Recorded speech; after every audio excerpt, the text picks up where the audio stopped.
Wazo kula leo ni mchungaji mwema. Mchungaji mwema hawezi kukubali kondoo wake wafie dhambini. Badala yake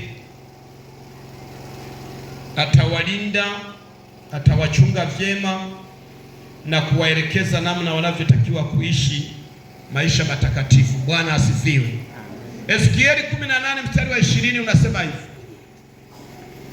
Nani maiki nyingine kwa? Maiki nyingine. Nani atusomee? Nani asome? Ayapeleka kwa Munda, naona alishakuwa tayari. Yule kule Munda unapita mbali. 18:20.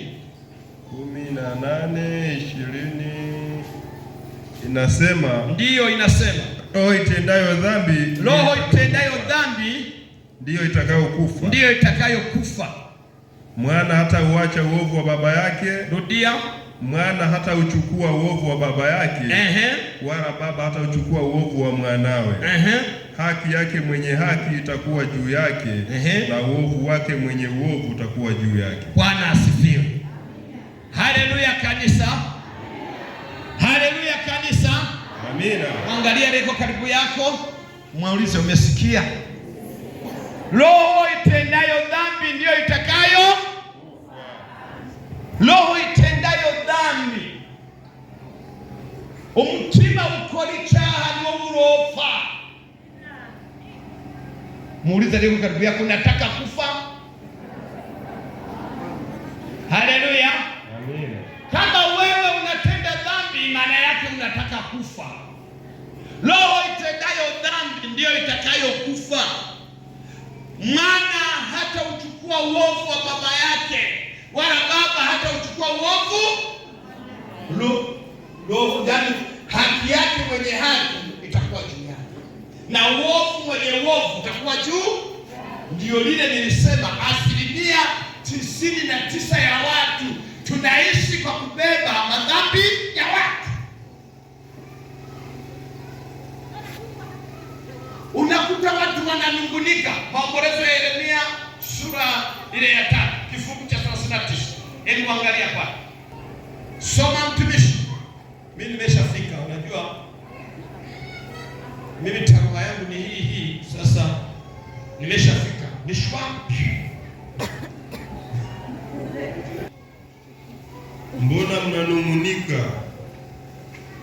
Mwanadamu aliye hai, mtu akiadhibiwa kwa dhambi zake. Mbona wewe mwanadamu uliye hai, mbona unanungunika? Mwanadamu, mbona unanungunika?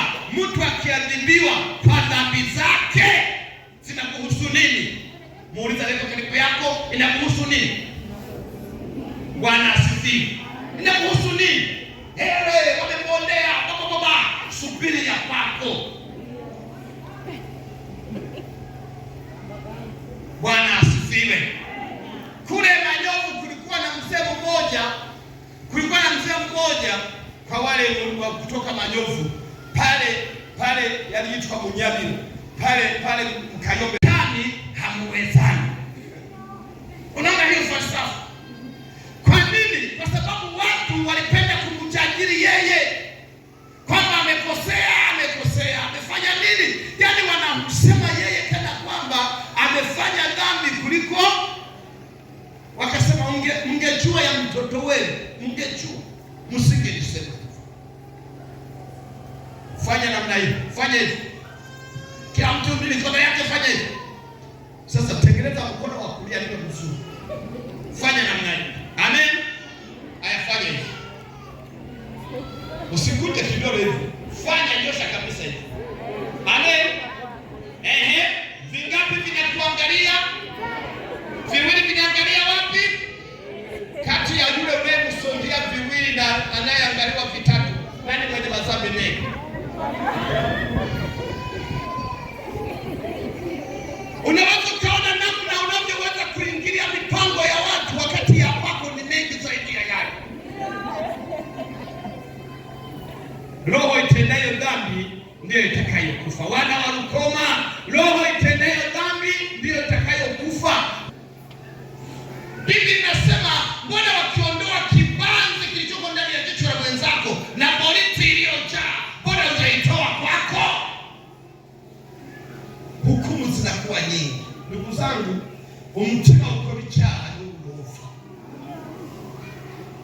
Kama wewe ni mtenda dhambi, sali, lakini ukijua usipotubu utahukumiwa. Bwana asifiwe. Huu mwili unashindana na roho. Huu mwili kila kitu wenyewe unataka kula, kila kitu. Kwa wale mliozoelea umaraya, kila mwanamke mpaka umwangalie uonje. Kwa wale mliozoelea umaraya, kila mwanaume unataka mpaka muonje, utakufa wewe. Bwana tuhurumie sana. Unapelekea macho juu tu, umeshindwa kumtunza mke wako, ukamnunulia nguo nzuri, ukampa na sheto, ukafanya nini? Ukiwa fulani mzuri, umempendezesha wewe. Alafu tukisema wewe mchungaji mshamba, kati ya wewe unayetenda dhambi na mimi nayekuhubiri uokoke, mshamba ni nani? Kuna mshamba zaidi ya wewe? Umefikia kuhubiri atakufa mtenda dhambi, lakini usema neno la Mungu hatakufa. Jina la Bwana libarikiwe sana. Na wala Mungu hataangalia haya makanzu, kama ni mtenda dhambi atakufa. Kama nafikiri Mungu anatishwa na hii kanzu, Mungu anatishwa na kilichoko ndani yao. Haleluya. Roho itendayo dhambi itakufa. Haleluya. Kuna watu wamekanyarara sasa. Naona tayari sindano zinaanza. Naona watu wanaanza kuinama, hata uiname. Roho itendayo dhambi. Uwe maarufu, usiwe maarufu, tenda maneno mazuri. Jina la Bwana libarikiwe sana. Na wala Mungu hataangalia kwa kutoa sadaka nyingi, atasema nashukuru nilitoa sadaka na kazi ya Mungu ilienda, lakini ulikuwa mtenda dhambi, haki yako pale. Bwana asifiwe. Roho itendayo dhambi ndio itakayokufa. Bwana asifiwe. Mwangalie kwa karibu yako, muulize ukoje. Wengine hawaangaliani.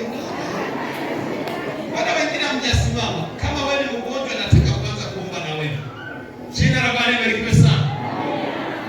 Bwana asifiwe. Umewatukana. Mshike mkono leo karibu yako, mwambie kama ni mtenda dhambi usipotubu unakufa. Mbona mshikani? Wengine tunaona hapa ndipo unajua kwamba wanaokuja kanisani wengine mlishatengana hapa. Na kwanza tunasemeka tu kidogo, angalie wengine nikono wanafanya hivi. Hana kichocho. Bwana Yesu asifiwe.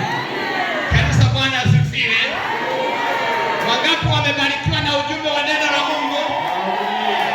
Ishi maisha mazuri, baadaye muone Yesu huyu aliyekufa na kufufuka kwa ajili yako.